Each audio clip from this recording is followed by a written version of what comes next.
Hello दोस्तों, आप सबका बहुत बहुत स्वागत है। तो दोस्तों, आज की वीडियो में हम पढ़ेंगे क्लास 11th केमिस्ट्री में परमाणु त्रिज्या। पूरा परमाणु त्रिज्या क्या होती है ना। परमाणु त्रिज्या कितने प्रकार के होते हैं। परमाणु त्रिज्या वैसे दो प्रकार की होती है। एक हमारी होती है सहसंयोजक त्रिज्या और दूसरी हमारी होती है वैन डर वाल्स त्रिज्या। ये दोनों पढ़ेंगे। इसके बाद परमाणु त्रिज्या में आवर्तिता पढ़ेंगे। परमाणु त्रिज्या में आवर्तिता मतलब परमाणु त्रिज्या कब बढ़ेगी कब घटेगी, मतलब वर्ग में बढ़ेगी या घटेगी, आवर्त में बढ़ेगी या घटेगी, सब कुछ बहुत मस्त तरीके से एक एक चीज को क्लियर करने वाले हैं, है ना। तो आप वीडियो में बस वो पूरे आपको बने रहना है, कहीं स्किप नहीं करना, अच्छे से समझना है, क्योंकि आप जितना समझेंगे उतना आपके लिए नॉलेज बढ़ेगा। ठीक है, स्टार्ट करते हैं। तो देखो परमाणु त्रिज्या, देखो त्रिज्या है ये, है ना। त्रिज्या है, किसकी त्रिज्या है? परमाणु की। ठीक है, हमें चलो इसको अभी साइड में रख दें अगर, तो वृत्त की त्रिज्या क्या होती है? आप वृत्त की त्रिज्या आप बहुत अच्छे से जानते होंगे भाई, कि जो आपका वृत्त होता है, इस वृत्त के जो केंद्र होता है, केंद्र से परिधि तक की जो दूरी होती है, वृत्त के केंद्र से जो परिधि तक की दूरी होती है उसे वृत्त की त्रिज्या बोलते हैं। सिंपल सी है, आता है आपको, सबको आता है। लेकिन अब हमें वृत्त की त्रिज्या नहीं चाहिए, हमें चाहिए परमाणु की त्रिज्या। किसकी चाहिए त्रिज्या? परमाणु की त्रिज्या। तो आप लोग को भाई पता है कि जो आपका परमाणु होता है, आपकी केमिस्ट्री में परमाणु भी आपका वृत्त के जैसा गोलाकार है, इस टाइप का, है ना। अब जो आपका परमाणु है, ये आपका परमाणु है। अब इस परमाणु में आपका मेरे भाई केंद्र नहीं होता, केंद्र नहीं होता, लेकिन केंद्र का कार्य मेरे भाई आपका जो है ना वो नाभिक करता है। केंद्र का कार्य कौन करता है? नाभिक करता है। कौन करता है? नाभिक, है ना। और आपको पता है मेरे भाई, जो नाभिक होता है इसमें एक होता है प्रोटॉन और एक होता है न्यूट्रॉन। ठीक है, अब न्यूट्रॉन पर तो कोई आवेश होता नहीं है, लेकिन प्रोटॉन पर होता है धनावेश। प्रोटॉन पर क्या होता है? धनावेश। तो सीधी सी बात, जो आपका नाभिक है, इस नाभिक पर होता है धनावेश, क्योंकि नाभिक में ये दोनों कण होते हैं, प्रोटॉन और न्यूट्रॉन। न्यूट्रॉन पर कोई चार्ज नहीं और प्रोटॉन पर धनावेश होता है। तो सीधी सी बात, आपका जो नाभिक है इस पर आपका होता है धनावेश, और यही जो आपका आवेश होता है वो आपका नाभिकीय आवेश कहलाता है। कौन सा आवेश कहलाता है? नाभिकीय आवेश, न्यूक्लियर चार्ज। न्यूक्लियर चार्ज इसको इंग्लिश में बोलते हैं। ये आपका नाभिक है। क्लियर है मेरे भाई? कोई प्रॉब्लम तो नहीं है? ये आपका नाभिक हुआ। ठीक है, अब नाभिक के चारों ओर मेरे भाई कक्षाएं होती हैं। नाभिक के चारों ओर कक्षाएं होती हैं। जैसे आपकी एक कक्षा आपने ये बना दी, ठीक है, दूसरी कक्षा आपने ये बना दी, ठीक है। तो नाभिक के चारों ओर इस प्रकार की कक्षाएं होती हैं, और नाभिक के चारों अधिकतम 7 कक्षाएं होती हैं, आपको पता है। ठीक है, चलो, है ना। तो वृत्त के केंद्र से परिधि तक की दूरी आपकी वृत्त की त्रिज्या कहलाती है, लेकिन इसमें आपका केंद्र होता नहीं, इसमें होता है नाभिक। तो मेरे भाई क्या होगा? नाभिक से अंतिम कोष तक की दूरी। नाभिक से कौन से? अंतिम कोष तक की दूरी। देखो अब अलग अलग प्रकार के परमाणु में अंतिम कोष मतलब अंतिम कक्षा, कोष कक्षा ही होती है ना। कोष अलग अलग हो सकता है, क्योंकि जैसे आपका हाइड्रोजन हुआ, क्या हुआ आपका? हाइड्रोजन। तो हाइड्रोजन के पास तो एक ही होता है इलेक्ट्रॉन, है ना। तो इसका जो एक इलेक्ट्रॉन है वो आपका पहली कक्षा में हो जाएगा। मतलब हाइड्रोजन की अंतिम कक्षा क्या है? पहली कक्षा है, क्योंकि एक इलेक्ट्रॉन भरना है तो पहली कक्षा में ही भरा जाएगा। जैसे हमने ले लिया सोडियम, कितने परमाणु क्रमांक होता है? 19, सॉरी 11, है ना। तो पहली कक्षा में कितने इलेक्ट्रॉन जाएंगे? 2, दूसरे में 8, और फिर कितना जाएगा? 1 आएगा, है ना, क्योंकि 2, 8, 1, 11 हो गए, है ना। तो इसकी जो अंतिम कक्षा होगी वो तीसरी कक्षा होगी, है ना। तो इस प्रकार से अलग अलग परमाणुओं की अलग अलग कक्षाएं होंगी। ठीक है, इसीलिए हम बोल रहे हैं कि जो आपका कोई भी परमाणु है, उस परमाणु का जो नाभिक होगा, नाभिक से अंतिम कोष तक की दूरी आपकी परमाणु त्रिज्या कहलाएगी। ठीक है, अब अंतिम कोष पहला होगा तो नाभिक से अंतिम कोष पहला होगा, मतलब अंतिम कक्षा पहली होगी, तो नाभिक से पहली कक्षा तक की दूरी। अंतिम कक्षा दूसरी होगी तो दूसरी कक्षा तक की दूरी, और तीसरी होगी तो तीसरी कक्षा तक की, और चौथी होगी तो फिर आपका जैसे मान के चलो चौथी कक्षा हुई तो चौथी कक्षा तक की दूरी, है ना, 5वीं हुआ तो इस टाइप से आपका हो जाएगा, है ना। तो सीधी सी बात आपका क्या हो जाएगा? किसी परमाणु के नाभिक से अंतिम कोष तक की दूरी को परमाणु त्रिज्या कहते हैं। समझ में आपको आ गया? कोई इसमें लॉजिक नहीं लगाना, बिल्कुल इजी है। नाभिक से अंतिम कोष तक जाओगे, जो आपको दूरी मिलेगी वही आपकी परमाणु त्रिज्या होगी। अब अंतिम कोष मतलब अंतिम कक्षा अलग अलग परमाणु के लिए अलग अलग हो सकती है। क्लियर हुआ? कोई प्रॉब्लम नहीं होनी चाहिए मेरे भाई। चलो अब है ना, अब परमाणु त्रिज्या आप परिभाषित करने के बाद है ना आप ये लिख लेना। और एक चीज और बता दे रहा हूं मेरे भाई, देखो नाभिक में तो प्रोटॉन और न्यूट्रॉन होते हैं है ना, और जो आपकी कक्षाएं होती हैं इन कक्षाओं में इलेक्ट्रॉन गति करता है। कौन गति करता है? इलेक्ट्रॉन, है ना। और इलेक्ट्रॉन पर आपका कौन सा आवेश होता है? ऋणावेश होता है। कौन सा आवेश होता है? ऋणावेश। ध्यान रखना, इलेक्ट्रॉन पर आपका ऋणावेश होता है, प्रोटॉन पर धनावेश। मतलब नाभिक में ध्यान रखना धनावेश होता है और कक्षाओं में होता है ऋणावेश। इतना आप क्लियर रखोगे ना, कोई प्रॉब्लम नहीं है। हम आगे बढ़ रहे हैं, एक एक चीज को आप नोट करते चलना है, ठीक है। चलो, है ना। अब मेरे भाई जो परमाणु त्रिज्या होती है ना, परमाणु त्रिज्या होती है यह दो प्रकार की होती है। परमाणु त्रिज्या जो रहती है वो दो प्रकार की रहती है, ठीक है। कौन कौन सी? तो देखो, एक होती है हमारी सहसंयोजक त्रिज्या। कौन सी त्रिज्या? सहसंयोजक त्रिज्या, ठीक है। कोवेलेंट रेडियस, कोवेलेंट रेडियस, क्योंकि सहसंयोजक को हम इंग्लिश में कोवेलेंट बोलते हैं ना। और दूसरी हमारी होती है वंडर वाल त्रिज्या, वंडर वाल्स त्रिज्या, वंडर वाल्स त्रिज्या। ये त्रिज्या दो प्रकार की होती है, ठीक है। इनको हम समझेंगे बहुत अच्छे तरीके, ठीक है मेरे भाई। सहसंयोजक त्रिज्या समझने के लिए आपको सहसंयोजक बंध का पता होना चाहिए, सहसंयोजक बंध का पता होना चाहिए, ठीक है। और वंडर वाल्स त्रिज्या को समझने से पहले आपको वंडर वाल्स बंध का पता होना चाहिए। अगर आपको ये पता है तो आप आसानी से समझ जाओगे, नहीं तो कोई प्रॉब्लम नहीं समझ पाओगे। बट आपको समझा रहा हूं सहसंयोजक बंध, है ना मेरे भाई। सहसंयोजक बंध पढ़ना तो हमें अगली यूनिट मतलब 4th यूनिट में है, बट यहाँ पर आ गया है तो हम इसको समझ लेंगे, ठीक है। समझे? कोई प्रॉब्लम नहीं। अब मेरे भाई आप हमें इतना बताओ, अगर आप और हम एक दूसरे से जुड़े हैं तो आप में और हम में कौन सा रिश्ता है? सर और स्टूडेंट का। आप मेरे स्टूडेंट हो और मैं आपका सर हूं, एक रिश्ता है और इस रिश्ते के द्वारा हम जुड़े हैं। अगर हम मम्मी से जुड़े हैं तो क्यों जुड़े हैं? क्योंकि वो हमारी मम्मी है। पापा से जुड़े हैं तो पापा, क्यों जुड़े हैं? क्योंकि वो पापा हैं। नाना, मामा, माई, अगर हम एक दूसरे से अगर जुड़े हैं तो किसी ना किसी रिश्ते के द्वारा जुड़े हैं। अगर हम नहीं जुड़े मतलब कोई रिश्ता नहीं है। जैसे मान के चलो मैं तुम्हें नहीं जानता, तुम मुझे नहीं जानते, है ना। अब हम दोनों के मध्य कोई रिश्ता नहीं है, तभी तो हम नहीं जानते। अगर रिश्ता होता तो हम एक दूसरे से जुड़े होते और हम एक दूसरे को जानते।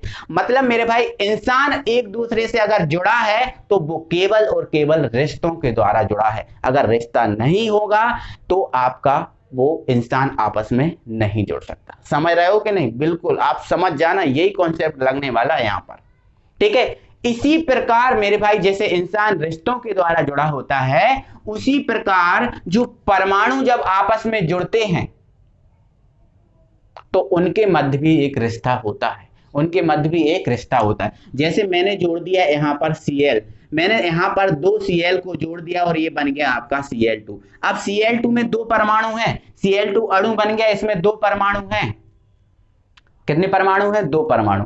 और कोई जो 2 परमाणु है आपस में जुड़ गए हैं। अब आपस में जुड़े हैं तो ऐसे ही नहीं जुड़े, कोई ना कोई रिश्ता होगा, कोई ना कोई रिश्ता होगा। लेकिन इंसानों के मध्य जो रिश्ता, जो इंसान जो जुड़े होते हैं उनके मध्य वो कहलाता है रिश्ता। इंसान आपस में जिसके द्वारा जुड़े होते हैं उसे रिश्ता कहते हैं। लेकिन जब परमाणु आपस में जिसके द्वारा जुड़े होंगे वो आपका बंध होगा। क्या होगा? वो आपका बंध। मतलब इंसान जैसे रिश्ते के द्वारा जुड़े होते हैं उसी प्रकार परमाणु के मध्य जो रिश्ता होता है उसका नाम क्या है? बंध। मतलब परमाणु आपस में एक दूसरे के द्वारा बंध के द्वारा जुड़े होते हैं, ठीक है।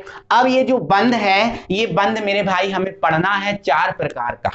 बंध हम 4 प्रकार का पढ़ेंगे, लेकिन अगली यूनिट में है ये सब तो उधर ही पढ़ेंगे, है ना। यहाँ पर तो बस थोड़ा बहुत आया है। देखो बंध हमारे 4 होते हैं, है ना। पहला हमारा होता है सहसंयोजक बंध, दूसरा होता है हमारा आयनिक बंध, तीसरा होता है हमारा उपसहसंयोजक बंध और चौथा होता है हमारा हाइड्रोजन बंध। मतलब परमाणु में 4 ही रिश्ता होते हैं, 4 ही बंध होते हैं, ठीक है। चलो, है ना। तो आप ये तो समझ गए परमाणु आपस में एक दूसरे के द्वारा बंध के द्वारा जुड़े होते हैं, एक दूसरे से अगर जुड़े हैं तो वो बंध के द्वारा जुड़े हैं, ठीक है। जैसे Cl2 अगर बंधा है तो किसी ना कोई बंध होगा, है ना। जैसे मान के चलो HCl को अगर हमने जोड़ दिया तो इसमें ना कोई बंध होगा, ठीक है। जैसे मान के चलो हमने H2O को जोड़ दिया, मतलब इसमें भी कोई ना कोई बंध है, तब तो ये आपस में जुड़ा है, ठीक है। चलो हमें पहचान करना है सहसंयोजक बंध कब बनेगा, ठीक है। तो मेरे भाई क्या होता है, जब समान प्रकार के परमाणु, मतलब जब एक जैसे परमाणु आपस में जुड़े होते हैं तो उनके मध्य जो बंध होता है वो सहसंयोजक बंध होता है। जैसे मैंने लिख दिया Cl2 में 2 Cl जुड़े हैं,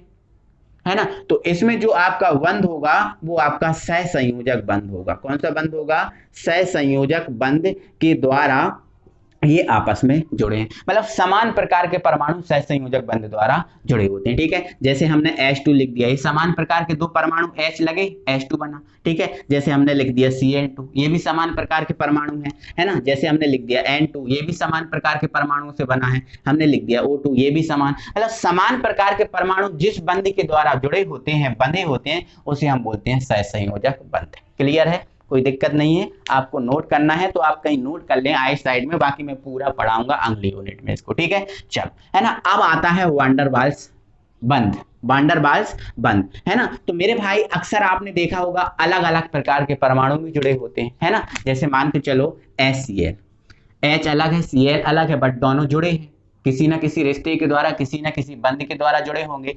तो जब कोई अलग अलग परमाणु आपस में जुड़े होते हैं तो वो वांडरवाल्स बंध होता है। कौन सा बंध होता है, वांडरवाल्स। जैसे मान के चलो H2, अब इसमें भी H2 अलग अलग प्रकार के परमाणु आपस में जुड़े हैं तो इसमें भी क्या होगा, वांडरवाल्स बंध, है ना। तो इतना ही आपको ध्यान रखना है, जब अलग अलग प्रकार के परमाणु आपस में जुड़े होते हैं तो वहां पर वांडरवाल्स बंध होता है, और जब समान प्रकार के परमाणु आपस में जुड़े होते हैं तो वहां पर होता है सहसंयोजक बंध, है ना। अब हम सहसंयोजक त्रिज्या आसानी से निकाल लेंगे, ठीक है। निकालें, समझें, कोई प्रॉब्लम नहीं है। तो अब हम पढ़ते हैं पहले सहसंयोजक त्रिज्या को, ठीक है। चलो, है ना। अब हमने क्या किया, माना Cl2 सहसंयोजक बंध द्वारा जुड़ा है। अब Cl2 सहसंयोजक बंध द्वारा जुड़ा है, और Cl2 में कितने Cl हैं, 2। एक Cl ये है ना। और देखो, आपको परमाणु कोई सा भी हो वो आपका गोलाकारी होता है, इस टाइप का गोलाकारी होता है, बिल्कुल होता है, ठीक है।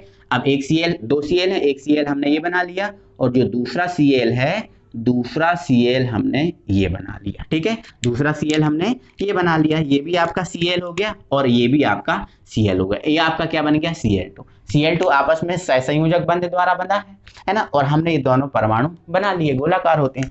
अब इनके नाभिक क्या होंगे, यही होंगे, है ना। इसका नाभिक यहाँ पर होगा, है ना। तो अगर हम इन नाभिकों को आपस में मिला दें तो ये आपका क्या हो गया, नाभिकों के बीच की दूरी हो गई। कौन से, नाभिकों के बीच की दूरी हो गई। अब यदि हम नाभिकों के बीच की दूरी को आधा कर दें तो ये आधा कर दिया, है ना। अब नाभिकों के बीच की दूरी का हमने आधा कर दिया तो आधा आपका ये हो गया, है ना, और आधा आपका ये हो गया।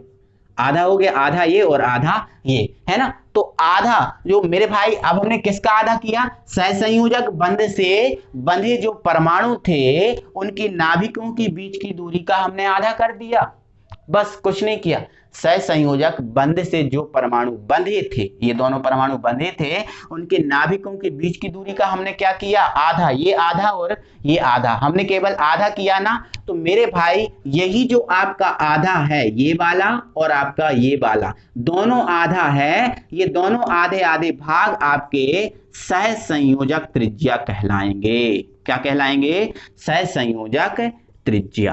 क्लियर हुआ ना मेरे भाई, दिक्कत नहीं है ना। देखो मैं फिर आपको फुल बता रहा हूं, सहसंयोजक बंध से बंधे परमाणु है क्या, ये नाभिकों के बीच की दूरी है क्या, ये आधा किया। तो सहसंयोजक बंध से बंधे 2 परमाणुओं के नाभिकों की बीच की दूरी का आधा ही सहसंयोजक त्रिज्या कहलाता है। तो ये जो आपकी है वो सहसंयोजक त्रिज्या है, ये भी आपकी सहसंयोजक त्रिज्या है। इसी प्रकार आप H2 के 2 परमाणु बना लो, उनके नाभिकों के बीच की दूरी का आधा कर दो, वो भी आपकी सहसंयोजक त्रिज्या होगी। आपका Cl2 का तो हो ही गया, N2 के लिए कर सकते हो, O2 के लिए कर सकते हो, है ना, Br2 के लिए कर सकते हो, इस टाइप से आप कर सकते हो। इसमें जो आपकी त्रिज्या निकलने वाली है वो सहसंयोजक त्रिज्या निकलेगी, क्योंकि ये सहसंयोजक बंध द्वारा बंधी है। ठीक है, क्लियर हुआ ना मेरे भाई, कोई प्रॉब्लम नहीं है। सहसंयोजक बंध से बंधे किन्हीं 2 परमाणुओं के नाभिकों की बीच की दूरी है ना, उसका आधा सहसंयोजक त्रिज्या। ठीक है, क्लियर हुआ है ना। ये परिभाषा लिख ली होगी आपने, स्क्रीनशॉट में ले लिया होगा। ये आपका इसका डायग्राम है, ये डायग्राम का जल्दी से स्क्रीनशॉट लो और अपनी कॉपी पे बना लेना। ओके, अब हम आ जाते हैं वैन डर वाल्स त्रिज्या पर। किस पर आ जाते हैं? वैन डर वाल्स त्रिज्या पर। ठीक है, चलो हटा रहे हैं इसको, है ना। चलो अब पहचान लोगे ना आप सहसंयोजक त्रिज्या कहाँ होती है और वैन डर वाल्स त्रिज्या कहाँ होती है, तो आप पहचान सकते हो, कोई प्रॉब्लम नहीं है। ठीक है, चलो अब हम वैन डर वाल्स त्रिज्या को समझ रहे हैं, तो इसके लिए हमने मान लिया कि जो आपका HCl है, क्या है? HCl वैन डर वाल्स लिखना है ना, van der Waals van der Waals बंध द्वारा जुड़ा है।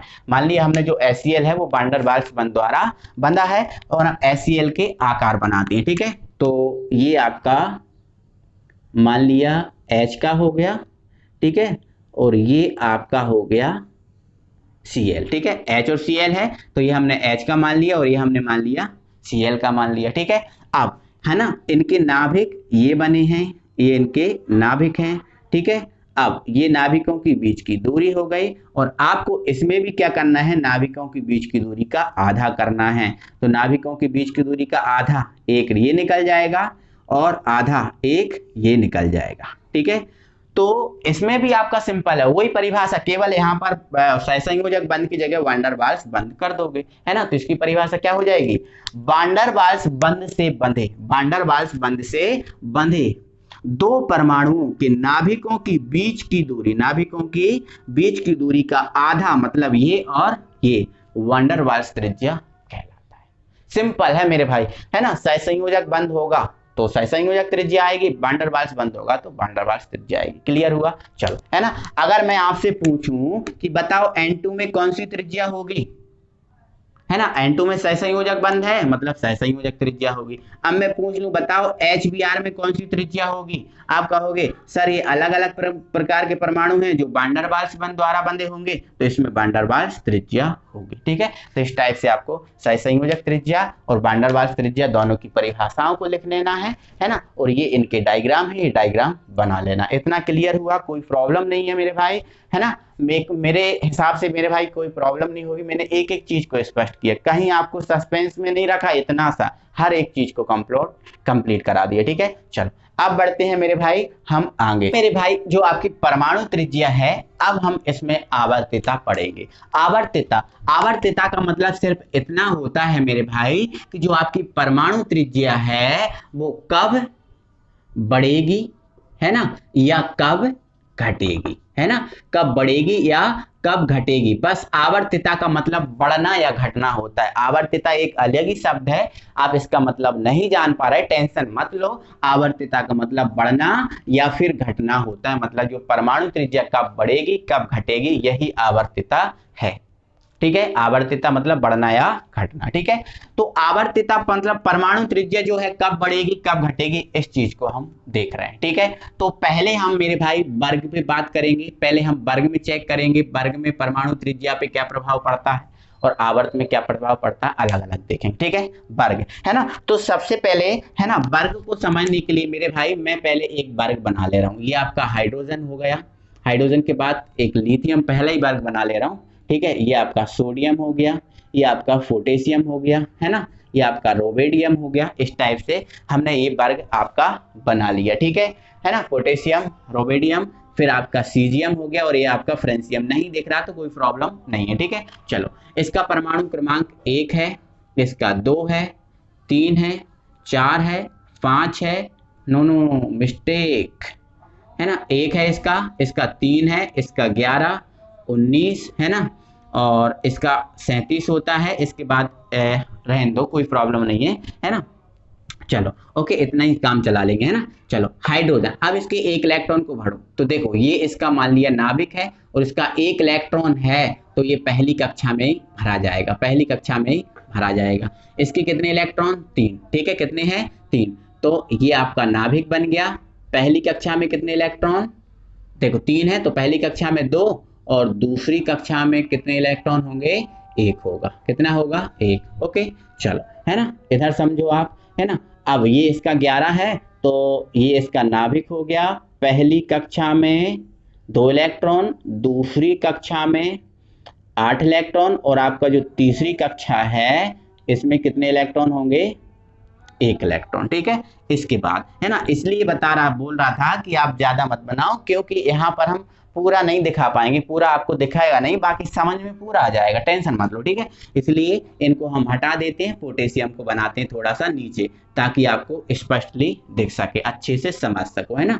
चलो ये इसका नाभिक हो गया। पहली कक्षा में 2, दूसरी में 8, फिर 8 और फिर आपका 1 इलेक्ट्रॉन, ठीक है। 2 8 8 1 19 हो गया। चलो ये हो गया, है ना।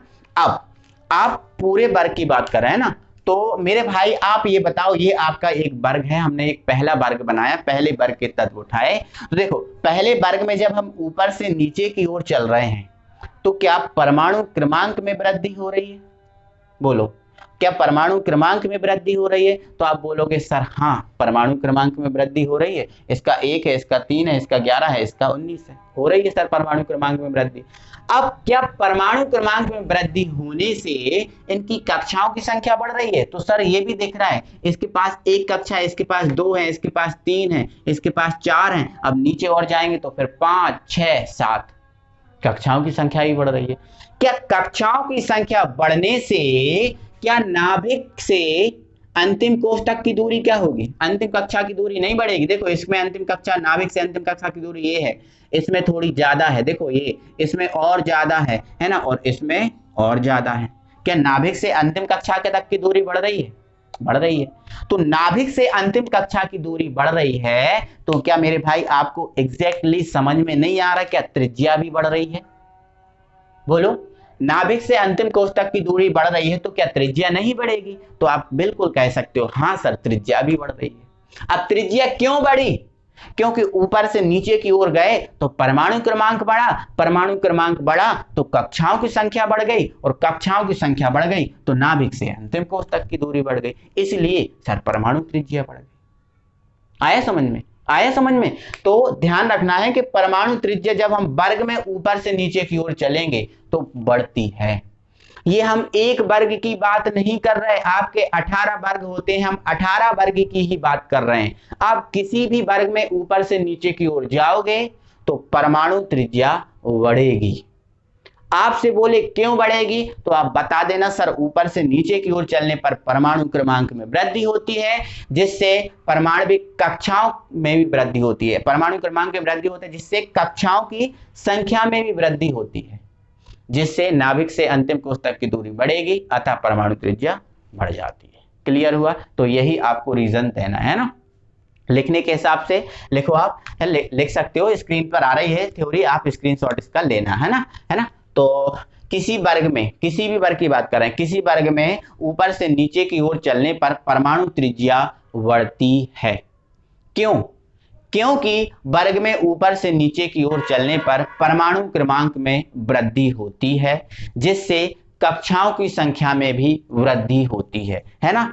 अब कक्षाओं की संख्या में वृद्धि होती है तो क्या होगा? नाभिक से अंतिम कोष तक की दूरी बढ़ जाएगी, और जब नाभिक से अंतिम कोष तक की दूरी बढ़ जाएगी तो परमाणु त्रिज्या भी बढ़ जाएगी। ठीक है, इतना लिखने के बाद आप क्या करना मेरे भाई, जो आपको जो डायग्राम दिया है आप ये बना लेना, आप पूरे वर्ग का बना लेना, क्योंकि मेरे पास जगह कम थी इसलिए मैंने 4 तत्वों का बनाया, बाकी आप पूरे वर्ग का बना सकते हो, कोई प्रॉब्लम नहीं है। ओके मेरे भाई, चलो, है ना, क्लियर हो जाएगा। चलो आगे बढ़ते हैं, है ना। अब हम आवर्त में परमाणु त्रिज्या देखेंगे। ओके,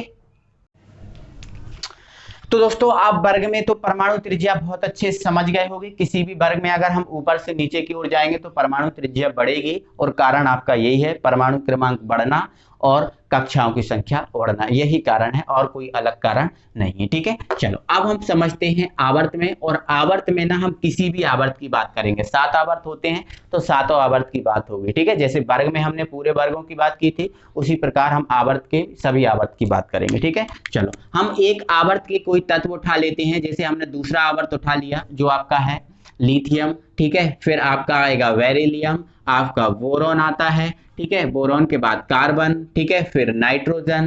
ठीक है, ऑक्सीजन और आपका फ्लोरीन। और ये जो आपका शून्य वर्ग है इससे कोई मतलब नहीं रखा जाता। ठीक है, तो ये हमने दूसरा आवर्त उठा लिया। ठीक है, इसका परमाणु क्रमांक आपको पता है 3 है, 4 है, इसका 5 है, 6 है, 7 है, 8 है और 9 है ना। पहले ना आप इलेक्ट्रॉन को भरो, है ना। तो देखो इसमें अगर हम इलेक्ट्रॉन भरेंगे तो पहली कक्षा में, देखो ये नाभिक है तो पहली कक्षा में 2 और दूसरी में 1 इलेक्ट्रॉन आएगा। ठीक है, इसमें भरेंगे तो ये नाभिक बना लिया, पहली कक्षा में 2, दूसरी में कितने इलेक्ट्रॉन आएंगे 2, है ना, क्योंकि आपकी पहली कक्षा में 2 इलेक्ट्रॉन होते हैं, दूसरी में 8, फिर 18, फिर 18 और फिर 32 और ये 32, ऐसा चलता है ना। मतलब दूसरी कक्षा में 8 इलेक्ट्रॉन तक भराए जा सकते हैं। ठीक है, पहली कक्षा में केवल 2 ही इलेक्ट्रॉन भराते हैं, इसलिए हमने 2 इलेक्ट्रॉन को भरा। ठीक है, चलो इसमें भर लो। ठीक है, ये इसका नाभिक हो गया, पहली में 2, दूसरी में 3। ठीक है, इसमें ये नाभिक पहली में 2 और दूसरी में कितना हो गया 4। ठीक है, इधर पहली में 2 भरा जाएंगे और दूसरी में कितना भरा जाएगा, दूसरी में आपका भरा जाएगा 5, क्योंकि 7 इलेक्ट्रॉन है। ठीक है, अभी ऑक्सीजन 8 होता है। ठीक है, पहली में 2, दूसरी में कितना, दूसरी में आपका भरा जाएगा 6 और 2 8, है ना। बाकी आप और भी ना बनाओ तो कोई दिक्कत नहीं है, बाकी इससे ही समझ जाओगे आप, है ना। चलो बना देता हूं। ये नाभिक पहले में 2 और दूसरे में 7, क्लियर हुआ, कोई प्रॉब्लम नहीं है। ये मैंने आपका एक आवर्त बना दिया है जो आपका दूसरा आवर्त है। आवर्त नंबर कौन सा है 2, है ना। 2 आवर्त से हम समझ रहे हैं, बाकी प्रत्येक आवर्त के लिए यही चीज होगी। ठीक है, चलो, है ना। आप यहां पर देखो, जब आप आवर्त में बाएं से दाएं चल रहे हो तो आपको दिख रहा होगा परमाणु क्रमांक में वृद्धि होती है, परमाणु क्रमांक में वृद्धि होती है। अब परमाणु क्रमांक में वृद्धि होती है और आपको यह भी पता है जो आपका परमाणु क्रमांक होता है वही होता है प्रोटॉन की संख्या, वही क्या होता है प्रोटॉन की संख्या, और वही होता है इलेक्ट्रॉन की संख्या, है ना। तो परमाणु क्रमांक में वृद्धि हो रही है, लेकिन कक्षाओं की संख्या में कहीं भी आपको वृद्धि नहीं दिख रही होगी। आप देखो यहां भी 2 कक्षाएं, प्रत्येक में 2 कक्षाएं हैं, कक्षाओं की संख्या में वृद्धि नहीं हो रही, लेकिन परमाणु क्रमांक में कंटिन्यू वृद्धि होती जा रही है, परमाणु क्रमांक में वृद्धि होती जा रही। अब देखो परमाणु क्रमांक में वृद्धि हो रही मतलब प्रोटॉन की संख्या में वृद्धि हो रही। किसकी संख्या में वृद्धि हो रही, प्रोटॉन की संख्या में वृद्धि हो रही। मतलब आपका जो नाभिक पर क्या होता है धनावेश होता है, जो केवल किससे आता है प्रोटॉन से, है ना। नाभिक पर जो धनावेश होता है वो केवल प्रोटॉन से आता है, क्योंकि नाभिक में प्रोटॉन और न्यूट्रॉन होते हैं, तो न्यूट्रॉन पर तो कोई चार्ज नहीं होता, अब प्रोटॉन पर ही होता है। तो प्रोटॉन जितना बढ़ेगा उतना उसका चार्ज बढ़ेगा।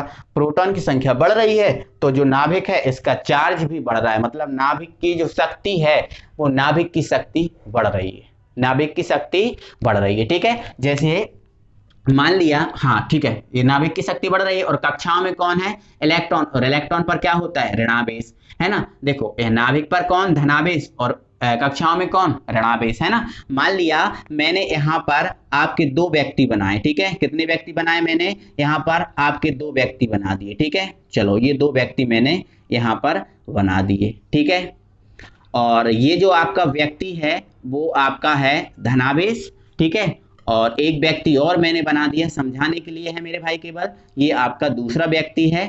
ठीक है, और ये आपका जो दूसरा व्यक्ति है वो है आपका ऋणावेश, वो आपका क्या है ऋणावेश। ठीक है, कक्षाओं में ऋणावेश, नाभिक पर धनावेश। ठीक है, चलो कक्षाओं की संख्या बढ़ नहीं रही है ना, लेकिन नाभिक जो परमाणु क्रमांक बढ़ रहा है तो नाभिक पर जो धनावेश है इसका मान बढ़ रहा है। नाभिक का धनावेश बढ़ रहा है मतलब आपका जो आपका धनावेश वाला व्यक्ति है इसकी जो शक्ति है वो बढ़ रही है, इसकी शक्ति बढ़ रही है, लेकिन यहाँ पर इसकी शक्ति पर कोई प्रभाव नहीं आ रहा, शक्ति पर कोई प्रभाव नहीं आ रहा, क्योंकि कक्षाएं नहीं बढ़ रही ना, कक्षाएं नहीं बढ़ रही तो नाभिक से अंतिम कोष तक की दूरी नहीं बढ़ रही ना, तो कक्षाओं पर कोई प्रभाव नहीं आ रहा, मतलब यहाँ पर जो ऋणावेश है इसमें कोई भी फर्क नहीं पड़ रहा है। मतलब ऋणावेश वाले व्यक्ति की शक्ति ना तो बढ़ रही और ना घट रही, ज्यों की त्यों है, लेकिन इसकी शक्ति लगातार बढ़ती जा रही। ठीक है, अब इसकी शक्ति लगातार बढ़ती जा रही है तो मेरे भाई ये जो व्यक्ति होगा, ये व्यक्ति क्या करेगा, इस वाले व्यक्ति को अपनी ओर खींच लेगा, इस वाले व्यक्ति को अपनी ओर खींच लेगा। क्यों? क्योंकि इसकी शक्ति ज्यादा है, क्योंकि जो दमदार व्यक्ति ये होता जाता रहा हो रहा है ना, तो ये दमदार व्यक्ति इसको अपनी ओर खींच लेगा, है ना। जब दमदार व्यक्ति इसको अपनी ओर खींच लेगा तो मतलब जो आपका कक्षाओं में इलेक्ट्रॉन होते हैं तो वो कक्षाएं नाभिक की ओर खिंच जाएंगी, और जब कक्षाएं नाभिक की ओर खिंच जाएंगी तो आपका जो परमाणु है उसका आकार हो जाएगा छोटा। जैसे इतना बड़ा आकार था तो जब नाभिक उसको खींच लेगा तो ये छोटा सा बचेगा, समझ रहे हो ना। ठीक है, तो ध्यान रखना है जब बाएं से दाएं चलोगे, है ना, तो परमाणु क्रमांक में तो वृद्धि होती है किंतु कक्षाओं की संख्या में कोई वृद्धि नहीं होती। किंतु परमाणु क्रमांक बढ़ने से नाभिक पर उपस्थित आवेश का मान बढ़ता है, अर्थात नाभिक शक्तिशाली होता जाता है। इसलिए नाभिक बाहरी कक्षा में जो इलेक्ट्रॉन है उनको अपनी ओर खींच लेता है, जिससे परमाणु का आकार हल्का हो जाता है, छोटा हो जाता है। इसलिए मेरे भाई जो आपका परमाणु त्रिज्या है वो भी कम हो जाएगी, क्योंकि परमाणु का आकार कम तो त्रिज्या भी कम। तो ओवरऑल बात ये आई है कि जब आवर्त में जब बाएं से दाएं चलोगे, आवर्त में हमेशा बाएं से दाएं चला जाता है, ठीक है, इधर से इधर की ओर, है ना, तो परमाणु त्रिज्या कम हो जाती है।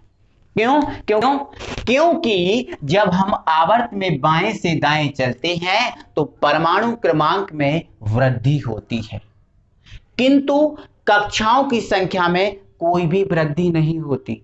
अब परमाणु क्रमांक में वृद्धि होती है, कक्षाओं की संख्या में कोई वृद्धि नहीं होती, जिससे क्या होगा मेरे भाई, जो नाभिक है इस नाभिक का आवेश बढ़ेगा, क्योंकि नाभिक पर क्या होता है, प्रोटॉन, और परमाणु क्रमांक बढ़ रहा है मतलब प्रोटॉन की संख्या बढ़ रही है, जिससे नाभिक की आवेश में वृद्धि होती है। फलस्वरूप नाभिक बाहरी कक्षा को अपनी ओर खींच लेता है। जब बाहरी कक्षा अपनी ओर खिंच जाएगी तो मेरे भाई परमाणु का आकार घट जाएगा, कम हो जाएगा, तो परमाणु त्रिज्या अपने आप घट जाएगी, क्योंकि नाभिक से अंतिम कोश तक की दूरी घट जाएगी।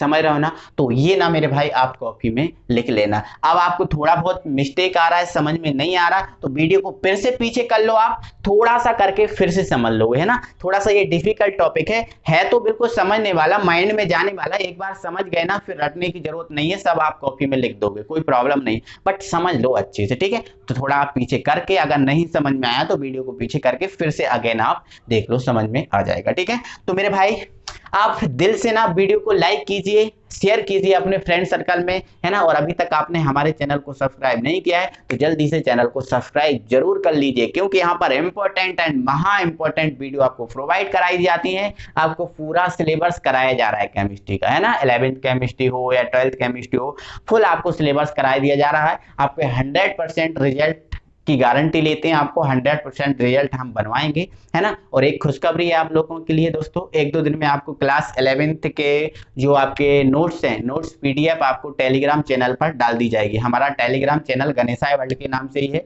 GANESHA वर्ल्ड, है ना। तो आप जाकर वहां पर ले सकते हैं, आप फ्री में ले सकते हैं, कोई पैसा इसका नहीं लगेगा। ओके मेरे भाई, मिलते हैं।